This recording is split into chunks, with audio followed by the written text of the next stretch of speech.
Mirëmëngjes. E pa di që ndodhi zonës njerëz. Ndodhi ajo që pritej. Ajo që unë kam lajmëruar këtu e muaj më parë në media, ku ju kam thënë që armatosuni, të mbroni pronat, familje dhe çdo gjë tuaj, sepse shteti nuk ju mbron. Gjykatat nuk ju mbrojnë, prokurorit nuk ju mbrojnë.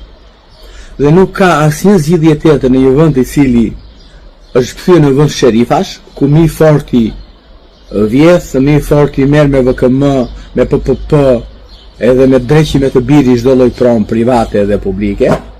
Atëherë çfarë mbetet njerëz? Mbetet që ju duhet të armatoseni dhe që të mbroni pronat toja nuk ka zgjidhje tjetër, vetëm kjo. Tani, kur unë thosha ju, të gjithë bashkë, ma anatemonit mua, thoshin çfarë thot avukati e kështu bla bla bla.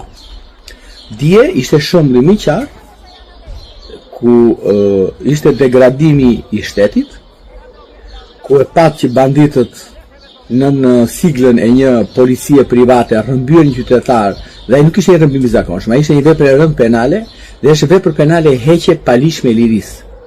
Ajo dje ka qenë heqja e palishme e lirisë.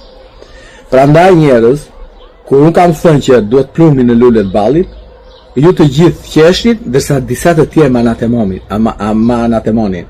Prandaj nuk ka zgjidhje tjetër. Në një vend banditësh me një kryeministër bandit, po bandit në kuptimin e mirëfillt të fjalës, zgjidhja e vetme është që ju të mbroni pronat tuaja me çdo mjet dhe çdo mënyrë. Dakor? Prandaj kam thënë dhe vazhdoj të them, kush do prek pronat e mia, do ta marri në lule të ballit. Është e thjeshtë.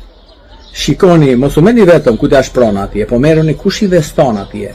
Atje janë dy investitor, njëri rus e një tjetër bullgar, janë në datëlidhjes 91-shi, që i bie 35 vjeç, dhe do investoj 4 miliard. Ka i bëni logjikën, ku i gjën investitori rus, që tani është bërë dhe holandese, do këtë marrë dhe pasaport holandese, 4 miliard, një djarë 35 vjeç, edhe një vajzë tjetër, 35 vjeçe, do investoj 4 miliard aty.